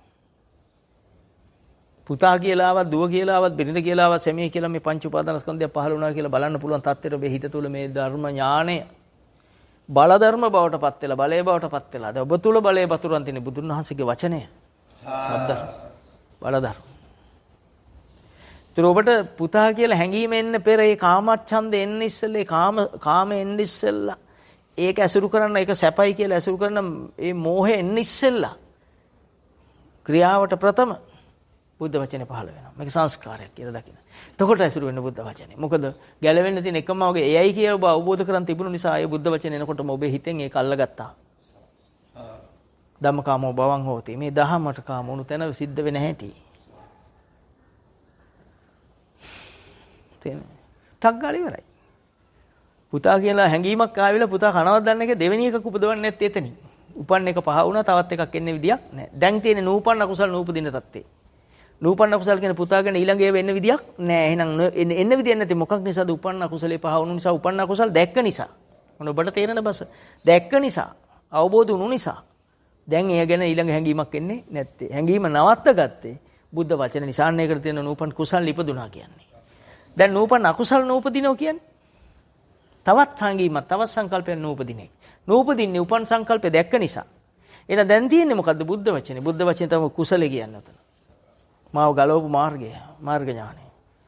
උපන් කුසලය වැඩි දියුණු වෙන්නේ ඒකට එතන ඔබ කැමැත්ත තියෙන නිසා ඡන්ද චිත්ත විරිය විමර්ශන සතර ඉද්ධිපාද වැඩෙන නිසා.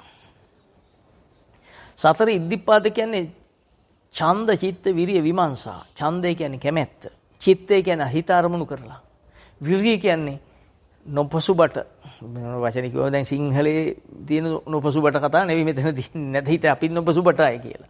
දැන් නොපසුබට යනු දහම විතරක් ඔබට අහු වෙනවා අනිත් ඒවා තේරෙනවා. තේරුණාද?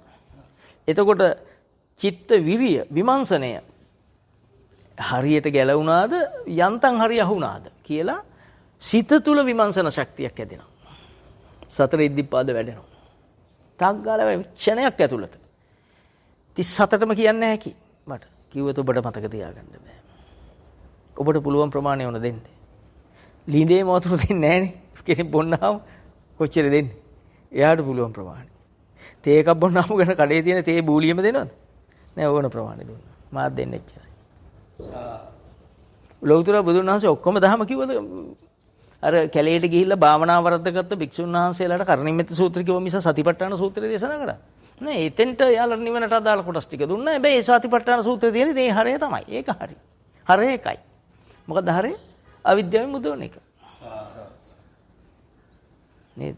අවිද්‍යා නීවරණානම් තණ්හා සංයෝජන සන්දා විස්සං සංසාරිත. අවිද්‍යාවෙන් වැහිලා. කෙලෙස් නැමැති නීවරණ වලින් පිරීලා. අපි මේ ගමේ අපි ජීවත් වුණයි කියන එකයි පුදුමයි. අපිට මෙච්චර ආවිෂක් ලැබුණයි කියන එක මන්නම් කියන්නේ පුදුමයි. වෙන මොකුත් නෙවෙයි. වෙන පුදුමයක් මට නන්නේ. ඔබ මේ ඉන්න හැටි පුදුමයි. ඉන්නේ ඔය ලස්සනට. මූණු ඇඹුල් වෙලා මේ ගැන නෙවෙයි කියන්නේ පාරට ගිහලා බලන්න මිනිස්සු යන හැටි. හොද්දට ඇඳලා මූණ එම්බාම් කරපු රිලෙවෙක් වගේ. hina පොඩ්ඩක්. හැබැයි කියන්නේ සතුටෙන්ලු ඉන්නේ. හරි සතුටෙන්ලු hina දැන් ඔෆිස් එකක බලන්නකො ඔය S5 ක්‍රමේ ධනාත්මක ඉගෙන ගත්තේ ඔෆිස් වල. ඕවා ඉගෙන ගත්තනේ. දෙමළ බස පරිපූර්ණ මිනිස්සු ඉන්න රටේ ඔෆිස් එකට ගිහලා මම hina වෙන එක මිනිහෙක් ඉන්නවද කියලා මනුස්සකමක් තියනවද? නෑ එයාලගේ තත්ත්වෙලු. ආන්න තත්ත්වය කියලා දුන්නේ කෙලස් ගොඩක්. අපිට මේ කියන්න තියෙන්නේ. කොහෙන්ද බෞද්ධයෝ ඉන්නේ කියලා තමයි මේ හොයාගෙන යන්නේ. කොසල් රජුර හොයන්න දුන්න පිසිත සතුටින් ඉන්න කෙනෙකුගේ ඇඳුමක් හොයන් එන්නේ. හම්බුන්නේ නැහනේ කොහෙද ලොකු ඉහළ තැන් වලින් හම්බුණාද? කතාව හොයලා බලන්න ඉතින් මම කියන්නේ කිව්වොත් දහම වැහෙනවා. එහෙනම් ඔබ හරියට පිළිගත්තොත් මම දන්නේ පිළිගැනීම තුළ හැදේ පිළිගැනීම කියන්නේ සතර ඉද්ධිපාද. සතර ඉද්ධිපාද වැඩනකොට ඔබ මේ කියන එක සත්‍යමයි. ඔබ රැකියාවට යන්නේ ඔබ බඩට කන්න කීයක් හරි හොයාගන්න විතරයි. ඒක ඉස්සෙල්ලා හොඳට මතක තියාගන්න. මේකෙන් ඔය මුකුත් හම්බෙන්නේ නැහැ. වෙන මුකුත් හම්බෙන්නේ නැහැ, හම්බෙන්නෙත් නැහැ. ඕ හැම රැකියාවෙම කීයක් හරි හම්බෙන ඕකෙන් කනවා විතරයි.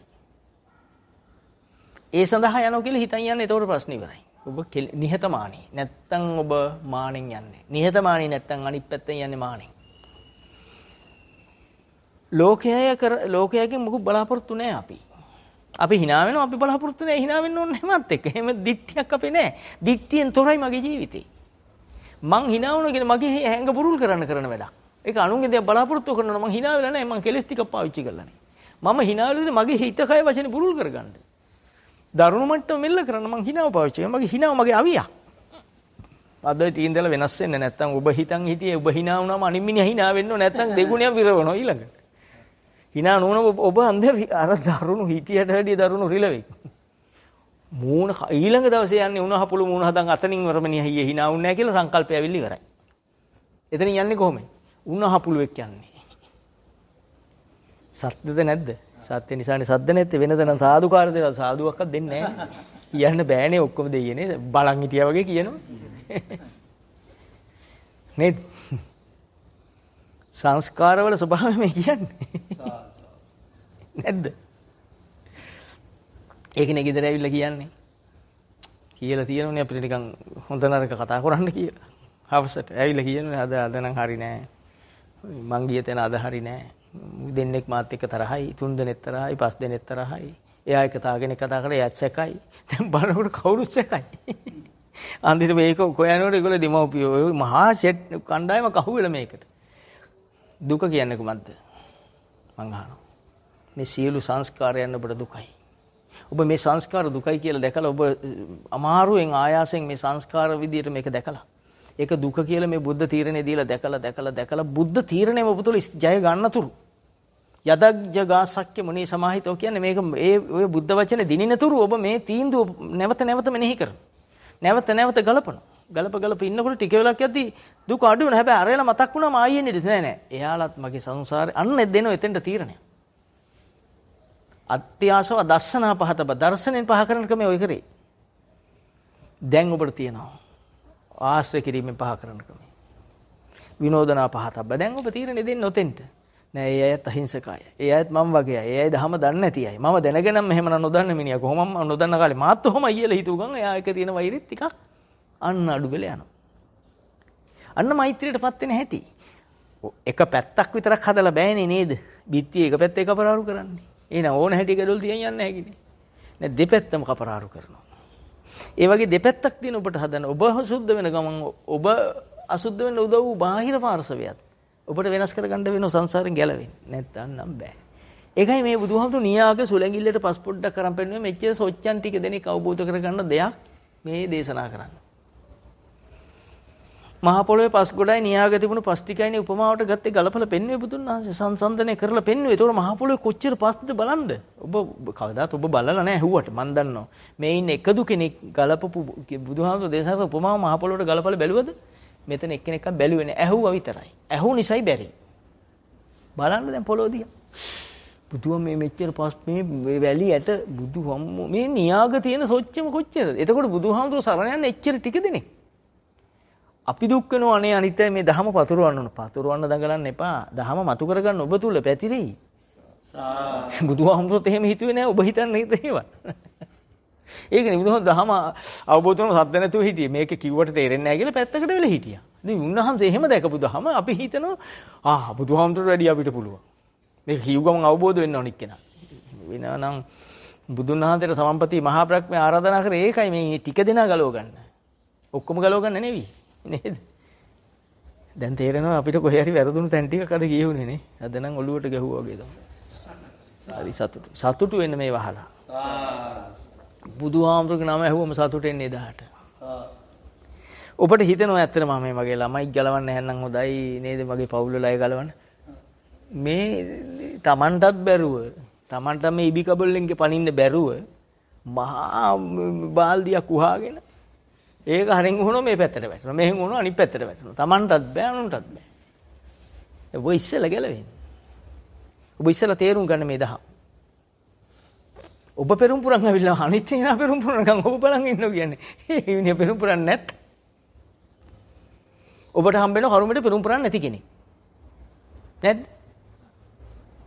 සිද්ධාර්ථ බෝසතාණන් වහන්සේ පෙරම් පුරද්දී කඩුව දුන්නේ කාටද? වැද්දට. කොපුව දුන්නේ කාටද? බෝධිසත්වයන්ට. ඉතින් පෙරම් පුරන්නේ නැති කෙනෙක් හම්බුණ ආත්මවල බෝධිසත්වයන්ට. වෙන්නේ ඒක ඔබට වෙන්නේ නැද්ද? ඔබ හිතලා තියා මාත් දහම නිසා මගේ නෝනත් මහත්යත් දහමෙන් නැහැ. එහෙම වෙන්නේ නැහැ. වෙන්නේම නැහැ. වෙනවා කිව්වම මම ඔප්පු කරන පොඩි දෙයකින්. කවුරුත් එක්ක ඔප්පු කරන්න යන දහවක් නෙවෙයි මේ කිව්ව එක තේරෙනවා නම් තේරෙනවා. නේද? දැන් මාගන්දියට බුදුහාමුදුරුවෝ දැක්කම මොකද හිතුනේ? කසාද බඳින්න හිතුනේ. උදාහරණ නෙවෙයි. ඒ නිසා මේ සංසාරේ ප්‍රශ්නේ කොහොමද තමන් තේරුම් ගන්නද? බුදුහාමුදුරුවෝ සිදුහත් බෝධිසත්වෝ බුදුවල දේශනා කළ සබ්බේ සංඛාරා අනිච්චාති. සබ්බේ සංඛාරා දුක්ඛාති. සබ්බේ ධම්මා අනාත්තාති යදා පඤ්ඤාය පස්සති අතනින් බින්දති දුක්ඛේ සමග්ගෝ විසුද්ධිය. වෙන සුද්ධ වෙන ක්‍රමයක් නැත මහණෙනි. සියලු සංස්කාරය අනිත්‍යය, සියලු සංස්කාරය දුකය, සියලු සංස්කාර ධර්මයේ අනාත්මය නුවණින් දකිව්. දකින්නකට කිව්වේ නුවණ. නුවණින් දකින්න කියලා වෙනම නුවණක් නැහැ. දකින්න පුළුවන් නම් Taman තුලින් ඒක තමයි නුවණ කිව්වේ. තේරුණාද? යදා පඤ්ඤාය පස්සති. ඒතර ඔබ ළඟ ඉන්න කෙනාට බැරි වුණා කියලා ඔබ අපායට යනවද? ඔබ ගැලවෙනවද? තීරණය ඔබ අතේ. මේකේ හැටි එහෙමයි සසරේ එන කෙනා ඔබ එන්නේ පෙරම් පුරන්නම්. ඔබ වෙන කර්මයකට පොඩ්ඩක් පෙරම් පුරන්නේ නැති කෙනෙක් ඔබට හම්බෙලා ඔබ අනුන්ට කරපු හතුරුකම් ඔහු තුලින් එන්න පුර අද යන්නේ පදහමට. අද ගෙදර ඉන්නෝ. කරන්න දෙයක් නැහැ. හැබැයි ඇයි දහම අහන්නේ නෝ? ආවට දහම අහලා නැහැ. ඇහුවේ නැත්තේ පාරමිතා නැතුව හෝ එහෙම නැත්නම් මගේ කර්මය මට විපාක දෙන්න ආපු කෙනෙක් වෙන්න පුළුවන්. එයාත් අහන්නේ නැහැ. හැබැයි ඇත්ත එන ළඟටම. ඒක නිසා කී පැත්තකින් ඔබ අනුන් ගැන හිතන්න ගියම මේ දව නිවන නැති වෙන්නේ. ඔබ තාම අනුන් ගැන හිතනවා. ඔබ අදින් පස්සේ ඔබ සුද්ධ වෙන්නකෝ. පොකුණක් හදලා කවුරුත් බලන් ඉන්න වතුර එනකන් නෑ. කවුරු බින්දුව බින්දුව ගෙනත් දාන්න කියන්නේ මේ ලෝකෙට පොකුණ පිරෙන්නේ නැද්ද බලන්න. පටන් ගන්න එක්කනේ බින්දුවක් ගෙනල්ලා. එතකොට පිරෙන්න පටන් ගනී. දැන් ඔබ හිතන් ඉන්න කවුරු හරි කරනකම්. තාම කවුරුව කරේ? මුළු පවුලෙමයි දහම අහන්න යන අය. අනිත් අයට වැඩි කේන්ති යනවා. ඇයි? කවුරු හරි නිවන් දකින්නකම් ඉන්නවා ඒගොල්ලන් නිවන් දකින්න. සියලු සංස්කාර දුකමයි. එතකොට බුදු වෙලා සම්මා සම්බුදුන් වහන්සේ සම්බුද්ධත්වයට පත් වෙලා මේක තේරෙන දෙයක් නෙවි කියලා උන්වහන්සේ දැක්කා. දැකලා උන්වහන්සේ තෘෂ්ණිම්බූත වුණා කියන්නේ නිස්සබ්ද වුණා. සමම්පති මහා බ්‍රහ්මයා ආරාධනා කරාට පස්සේ තමයි ඔන්න මේ උන්වහන්සේ අර ඉන්ද්‍රිය පරියෝපඤ්ඤතා ඥානද ඔය අතීන්ද්‍රිය ඥාන යොදාගෙන අසාධාරණ ඥාන හය යොදාගෙන ලෝකෙ දිස බැලුවේ. බැලුවා පෙනුණා නිවන් දකින්න ඉන්නවා. පස්සක දවස දුටු හේතෙන්දි පළමුව තමන්ගේ ගුරුවරු බැලුවා. නැති වෙච්ච බව දැක්කා. තේරුණාද? ආලාර කාලා මුද්දකාරාම පුත්තලා මැරිලා. අසිතලා මැරිලා. පස්සක දවස ඉන්න බව දැක්කා. ඒ අය තමයි මුලින්ම පෙරම් පුරලා තියෙන්නේ. අය මුලින්ම තේරෙන්නේ ඇයිට කියලා දැකලා උන්වහන්සේ තීරණය කරා හම්බෙන්න යන්න. මාස ගාණක් පයින් යනවා මාසෙකමාරක්. මුල්ම කාර්ය පයින් යනොත් අපි යනවද? අපිට වායු සමනය කළ බස් එකක් නේද? හොඳ නවාතැන් පහසුකම්, හොඳ ආහාර පහසුකම් වේල් තුනට තියෙන්න ඕන. අපි අහනෝනේ ඒවා. ඉස්සෙල්ලා ජොබ් එක ඉල්ලනවා. ඊළඟ ජොබ් එකේ පඩි ඉහෙන්නේ ඊළඟට. මදි නම් බෑ. නේද? ඒ වගේ බුදුහාමුදුරුවෝ එහෙම නැහැ. පස්වක දවස් ඉන්නේ ඉසිපතනේ. එච්චර දුර ගිහිල්ලා ජේතවනාරාම බුදුන් වහන්සේ බුද්ධත්වයට පත් වූ ජයශ්‍රී මහා බෝධි ළඟ ඉඳලා නේද? ඉසිපතනේ දක්වා පසු බැහැලා. මිගදායට ගිහිල්ලා. ඒතකොට දැන් ශ්‍රී මහා බෝධිය බුද්ධ ගයාම ඉඳලා උන්වහන්සේ අර කිලෝමීටර 160 200ක් විතර දුර පයින් යනවා. මුල්ම කාර්යය මහා දුෂ්කර කාර්යයක්. බුදුවරේ ක්ලේශයෙන් උන්වහන්සේ යනවා. අන්න ඒක මතක තියාගන්න උන්වහන්සේ බුදු වෙලා මේක කිව්වා මිසක් නෙදහම කිව්වා මිසක් සිදුහ කුමාරයා කිව්වා නෙවි. මිස ඔබ ඉස්සෙල්ලා වෙනස් වෙන්න අද ඉඳලා. ඔබට එනකොට රාග හෝ ද්වේෂ හෝ මෝහ හෝ සහිත වූ සිතුවිලි මේවා සංස්කාර ධර්ම ලෙස මේවා දුක් ස්කන්ධ ලෙස අනර්ථ ලෙස අසුබ ලෙස විපාක ලෙස මෙනෙහි කිරීම ඔබ තුල ඒ ශක්තිය වැඩි තිබිය යුතුය. ඔබට එය පෙනෙන ඇස පහළ වී තිබිය යුතුය. ඒවා අනර්ථ කොට තීරණය ගන්න ශක්තිය ඔබ තුල වැඩි තිබිය යුතුය. ඒක තමයි සද්ධර්මය කියන්නේ. අන්න ශාසනය කියන්නේ එතන. අන්න එතනයි පව නවතින තැන. එතනයි කුසල පහළ වෙන තැන. එතනයි සිත සුද්ධ වෙන තැන. එතනයි බුද්ධ ශාසනය. එතන කර්මක්ෂයයි. එතන කර්ම නැහැ. එතන තමයි දිට්ටි නැත්තේ. මේ ලෝකෙ දිහා බලන අර ආතුර මෙහා මිතුරු කියලා දිට්ටි නැත්තේ එතන. දිට්ටිංච අනුපගම්ම නොපැමිණි එතන. අන්න එතනයි සීලය. එහෙනම් ආර්යයන් වහන්සේගේ සීලය කියන්නේ චේතනාවේ මිදෙන එක. හයියෙන් කිව්වේ ඒකයි. ලෝකෙට වැහෙන්නේ. අනිත් සීලය නෙවෙයි. දිට්ඨිංච අනුපගම්ම. දිට්ඨි නැත්තම් එතන තියෙන සීලය. ඒ සීලය නෑ පන්තිල් වල. දිට්ඨිංච අනුපගම්ම සීලවා. ඉතින් රාග දේශ මොහ නැහැ එතන. දස්සනේන සම්පන්නෝ. දර්ශනේ ඉතුරු වෙලා තියෙනවා. ආර්ය දර්ශනේ තියෙනවා. සම්පන්න දර්ශනේ. කාමේසු විනයයේ දැන් කාම විනය. කාමයන් තුල හැසිරීම, කෙලෙස් තුල හැසිරීම නැවතිලා. විනය්‍ය ගේදන් නැවතිලා. නහි ජාතු ගබ්බසේ නැවත උපදින්නේ නැති කෙනෙක් බවට පත් වෙලා. මොන බුද්ධ වචනේ අසිරිය. ඵලය පටන් ගන්න. යන්තං සන්තං පදං අபிසමෙච්ච. යං ලෝකේ කිංචි ලෝකේ යං කියන ආධ්‍යාත්මය. යන්තං සන්තං. දැක්කද? පදං අபிසමෙච්ච ආධ්‍යාත්මය යං ආධ්‍යාත්මය. සන්තම් පදං ඒක තමයි පාලනය වෙන සන්තම් පදං අபிසමෙච්ච මේක තමයි මුල් කරගෙන මේ නිවන මාර්ගේ පටන් ගන්න තියෙන්නේ. යං ලෝකේ කිංචි ලෝකේ යං කිංචි විත්තං ඉදවාහුරං සග්ගේසු වායං රතනම් පනීතං යං කිංති රතනං ලෝකේ විජ්ජති විවිධාපුතු යං කිංචි මේ වචන දෙක කොච්චර රණහඩ දෙනවද? යං ලෝකේ පේරූපං සාතරූපං ඉතේ සාතන්වා උපච්චමාන උපච්චිතේ කිංචි ලෝකේ පේරූපං සාතරූපං මහා සතිපට්ඨාන සූත්‍රය කොයිතරම් තැන්වල මේක තියෙනවා. අර්ථය වැරදුනොත් ඉවරමයි නේද? නේද? ඒතර යං ලෝකේ කියන්නේ ඔබේ ආධ්‍යාත්මය. ආධ්‍යාත්මය කියන්නේ පංච උපාදාන ස්කන්ධය. ඔබට වෙන ආධ්‍යාත්මයක් නැහැ. ලෝකේ කියන්නේ ඒකට. එහෙනම් යං ලෝකේ ආධ්‍යාත්මික ලෝකය ඇතුළේ. ඒතකොට ඇතුළ ලෝකේ තියෙන්නේ බාහිරයක්. එහෙනම් කිංචි ලෝකේ තියෙන්නේ ඒ බාහිරය කියන්නේ ඒක තියෙන ඇතුළේ. ඇතුළේ තියෙන බාහිරය ඔබට ඇසුරු වෙන නිසා නේ ඔක්කොම බාහිරය ඇසුරු වෙන්නේ නැහැ. ඇතුළේ පහළ වූ බාහිරේ. ඇතුළේ තියෙන්නේ මොකද්ද? බාහිරයක්. තේරුණායි නීපතු කහ කහයි. ඉතක් ගාලා ඇහුන්නේ නැහැ. ඇහුවොත් උත්තරත් නැහැනේ. ඔය හරි කර්මයක් පළ දෙනවා අපිට. සංසාරෙන් ගැලවෙන්න කොච්චර බාධකද. ඒක යන් ලෝකේ කිංචි ලෝකේ කියනකොට යන් ලෝකේ කියන්නේ ආධ්‍යාත්මික ලෝකේ. ආධ්‍යාත්මික ලෝකේ තියෙන්නේ බාහිර කුණු කොටවල් නේ. ඒ තමයි කිංචි ලෝකේ කියන්නේ. ප්‍රිය රූපං සාත රූපං. ප්‍රිය වූ මధుර වූ රූපයක්. ඔබට තරහවත ඔබ කැමතියි ඒකට. ඔබට එන තරහට ඔබ කැමතිද නැද්ද?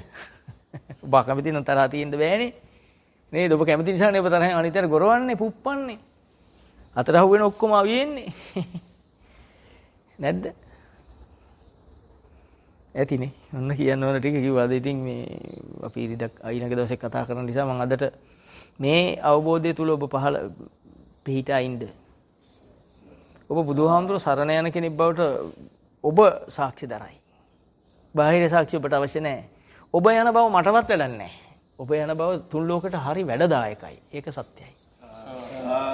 එක්කෙනෙක් මාර්ග යන කෙනෙක් හිටියොත් මුළු නුවරටම වාසනාවක්, රටට වාසනාවක්. එහෙම නිසා මාර්ග යන එක්කෙනෙක් හරි පහළ වේවා කියලා තමයි මම මේ චුට්ට කතා කරේ. ඉතින් ධර්ම ශ්‍රවණය කිරීමෙන් අද දවසේ මේ ධර්ම කරුණු අසාගෙන සිටීමෙන් අපි නැවත කතා කරන නිසා මම මේ ගානේ නැවැත්තුවේ.